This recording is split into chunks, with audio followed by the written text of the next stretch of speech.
हैं कि क्या रसूल रसूल का जिक्र करते हो। हम कहते हैं नादान, अब तवज्जो से सुने, पूरी कायनात के अंदर अल्लाह का जिक्र इतना नहीं होता। तवज्जो फरमाएं, पूरी कायनात में अल्लाह का जिक्र इतना नहीं होता जितना रसूलुल्लाह का जिक्र होता है, क्योंकि अल्लाह का जिक्र मखलूक करती है और रसूलुल्लाह का जिक्र खालिक करता है। ये शान मुस्तफा है।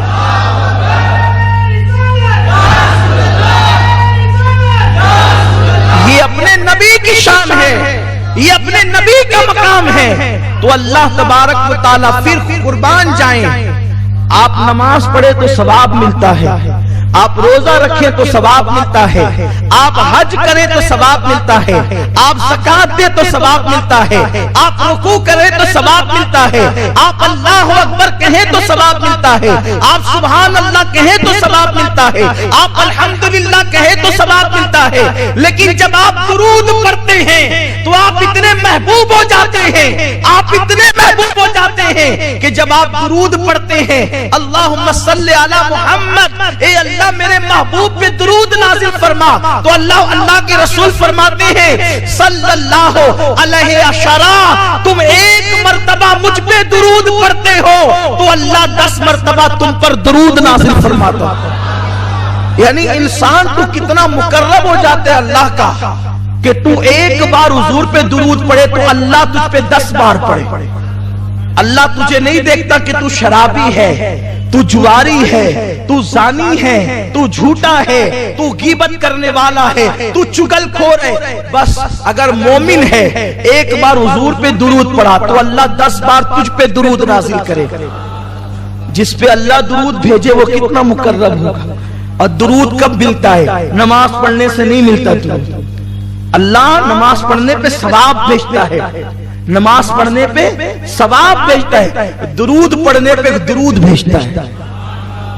अब जिस पे खुदा दुरूद पढ़े, जिस पर खुदा दुरूद पढ़े, अल्लाह का पढ़ना हमारी तरह नहीं है, अल्लाह का पढ़ना हमारी तरह नहीं। अभी आपने सुना ना कि अल्लाह ताला कैसे दुरूद पढ़ता है, कैसे दुरूद भेजता है। वो फरिश्तों की महफिल में नबी का एहतराम और बुजुर्गी बयान करता है, लेकिन जब उम्मती दुरूद पढ़ता है तो अल्लाह उसकी भी शान फरिश्तों में बयान करता है और उस पर रहमतें नाजिल फरमाता है। सोचो, ज़बान कुदरत पर तेरा नाम आ जाए, तेरी शान क्या है।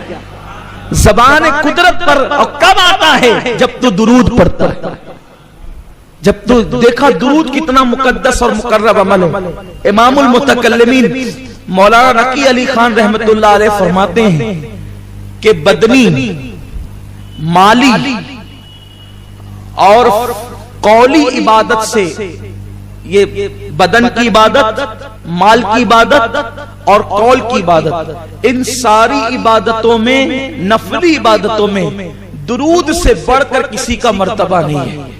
सबसे बड़ा मर्तबा दुरूद शरीफ का है। बल्कि फर्ज नमाजों के बाद अगर सबसे बड़ा रुतबा किसी को हासिल है तो वो दुरूद शरीफ को हासिल है। नमाज पढ़ रहा है, नमाज पढ़ते पढ़ते अचानक दिल में ख्याल आया कि मुझे तो नूर मोहम्मद भाई देख रहे हैं, मुझे देख रहे हैं कि मैं कितनी अच्छी नमाज पढ़ रहा हूँ। अल्लाह कहता उठा तेरी नमाज, और मुंह पे मार देता है। अल्लाह ताला नमाज रद्द कर देता है। क्यों? इसलिए कि दिखावा किया।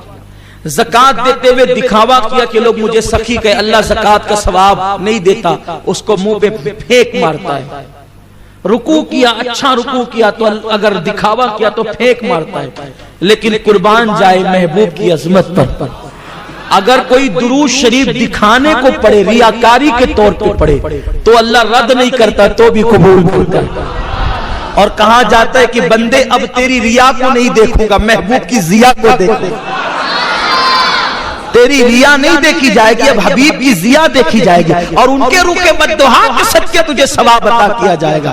इसीलिए हजरत उबई इब्ने काब रज़ी अल्लाह ताला हाजिर हुए, अर्ज किया या रसूल अल्लाह सल्लल्लाहु ताला अलैहि वसल्लम, मैं चाहता हूं कि अपने 24 घंटों के 4 हिस्से करूं और एक हिस्सा मैं दुरूद शरीफ पढ़ता रहूं। आका कैसा रहेगा? सरकार फरमाते हैं बहुत अच्छा है, अगर इसमें ज्यादती करो तो और बेहतर है तुम्हारे लिए। अर्ज की या रसूल अल्लाह 24 घंटे के आधे हिस्से में अब मैं आप पे दुरूद और सलाम ही पढ़ता रहूंगा। आका फरमाते बेहतर है लेकिन उसमें और इजाफा करो तो अच्छा। अर्ज की या रसूल अल्लाह पौना हिस्सा दुरूद और सलाम। आका फरमाते बेहतर है और ज्यादा करो तो अच्छा। अर्ज किया या रसूल अल्लाह फर्ज नमाजों के बाद रात और दिन में सिर्फ आप पे दुरूद और सलाम पढ़ूंगा। आका फरमाते हैं अगर तूने ऐसा कर लिया तो अल्लाह तुझे दुनिया के गमों से भी आजाद कर देगा, आखिरत के गमों से भी आजाद। इसलिए दुरूद शरीफ पढ़ने की आदत है। और जब आकाए करीम सल्लल्लाहु अलैहि वसल्लम का नाम आए तो बुलंद आवाज से सल्लल्लाहु अलैहि वसल्लम कह लेना ये वाजिब है, क्योंकि आका फरमाते हैं सबसे बड़ा बखील वो है जिसके सामने मेरा नाम लिया जाए और वो मुझ पे दुरूद न पढ़े। आकाए करीम सल्लल्लाहु अलैहि वसल्लम के दीवानों, इसलिए दुरूद पढ़ने की आदत डालो। कम से कम रोजाना 313 मरतबा तो दुरूद पढ़ ही लिया करो। 500 मरतबा पढ़ो तो और अच्छा, 1000 मरतबा पढ़ो तो और अच्छा। हजरत सैयदना कुतुबुद्दीन बख्तियार काकी रहमतुल्लाह अलैह उस वक्त तक के आराम नहीं फरमाते थे जब तक कि 3000 मरतबा दुरूद नहीं पढ़ लेते। 3000 मरतबा दुरूद पढ़ने के बाद आप आराम फरमाते थे। दुरूद शरीफ की बड़ी बरकतें। आकाए करीम सल्लल्लाहु अलैहि वसल्लम फरमाते हैं कि अगर बंदा दुआ करे और दुरूद न पढ़े तो उसकी लटकती रहती है जमीन और आसमान के दरमियान, लेकिन अगर कोई दुरूद पढ़ ले और दुरूद पढ़ने के बाद दुआ करे तो अल्लाह उसकी दुआ को जरूर कबूल फरमाता है। आका फरमाते हैं अर्श के नीचे एक फरिश्ता है जिसका सर अर्श से लगा हुआ है और जिसके पैर तहतो सरा में है, जिसका एक बाजू मशरिक की तरफ है और दूसरा बाजू मगरिब की तरफ है। ये हदीस में वो पढ़ रहा हूं आपके सामने आज जो मैंने अपनी जिंदगी में सबसे पहला बयान किया था, तो यही बयान किया था। उस वक्त मेरी उम्र 10-11 साल की रही होगी। मेरी जिंदगी का पहला बयान यही है और उसमें यही मैंने रिवायत पढ़ी थी। मुझे आज